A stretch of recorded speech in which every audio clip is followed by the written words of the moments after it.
Though both the Cane Corso and the Presa Canario have similar features and body types, these two breeds are very different. Both dogs are big, which, like all large dog breeds, gives them a bad reputation. But as all dog lovers know, a breed's history does not mean that every dog from the breed will be the same. The way that humans use these breeds in the past does not denote the way your new Presa Canario or Cane Corso will act when they come into your family. In this video, we look at the differences and the similarities of both the Presa Canario and the Cane Corso. We'll also explore the history of both breeds and explain why they are often mistaken for each other.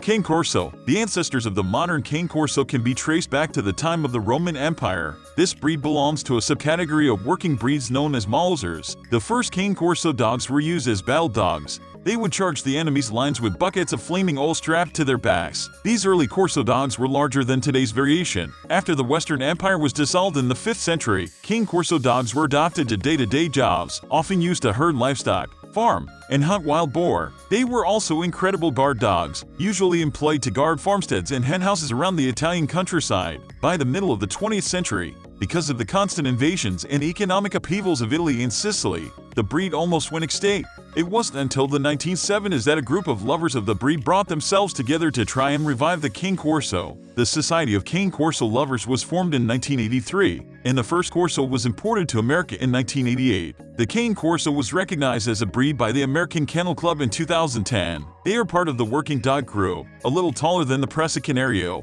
but not as heavy. The Cane Corso has 7 different official code colors. Of these, the only one that the breed shares with the Presa Canario is a fawn tone. Cane Corsos have denser fur, which can feel a little rough to the touch. Some owners choose to keep their ears cropped, but this is an unnecessary procedure with no real benefit and is just a stylistic choice on the owner's part. The natural state of this pup's ears is a cute floppy pair of ears. The Cane Corso puppy will show more signs of sociability than Presa Canario. These amazing dogs are one of the many large breeds that are great around families with young children and other pets. Unfortunately, the Presa Canario has a higher prey drive, which can be an issue if you own small pets. The Cane Corso's name derives from a Latin word that means guardian. These Mastiff-type dogs are perhaps the best dog of their breed group to live with other dogs in a family home. Early socialization is recommended, especially if you're looking to have 2 dogs or more in the future. Cane Corso dogs are also very smart, loyal, and make great companions. Even powerful dogs can be unendingly kind and patient around small children if given the proper training.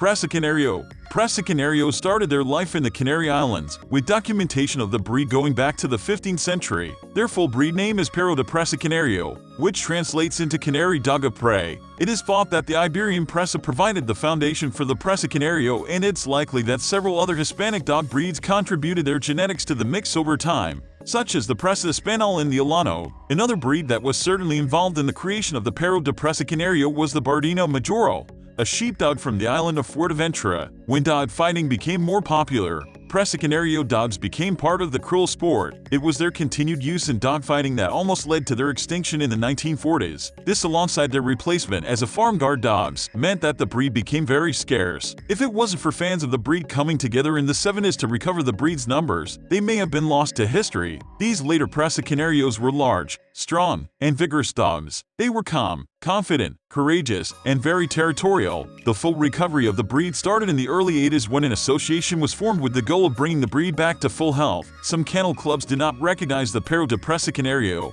but the American Kennel Club does in a way. They have the breed registered under the Foundation Stock Service Group, a group of purebred dog breeds that are used to continue the development of a breed. These breeds are not eligible for registration with the AKC, but they can compete in AKC companion events. The Presa Canario is shorter than the Cane Corso by an average of 1 inch, which makes it incredibly difficult to tell the breeds apart based on their height. They are the heavier of the 2 breeds, though, and have a stocky appearance. These guard dogs have a black mass. The markings will not go above their eyes, but their nose, lips, and the rims of their eyes are always black. Their ears are large and droop down to sit by their cheeks. A Presa Canario puppy from a reputable breeder can become a great family dog. These dogs are medium-energy dogs, which makes them extremely suitable for all kinds of living situations. They are an intelligent breed and enjoy spending time with their owners. With their past as guards and hunting dogs, today's Presa Canarios are very protective working dogs. They are still employed on farms, but you're just as likely to see one of these large dogs being walked by family. Big dogs can be off-putting to new owners,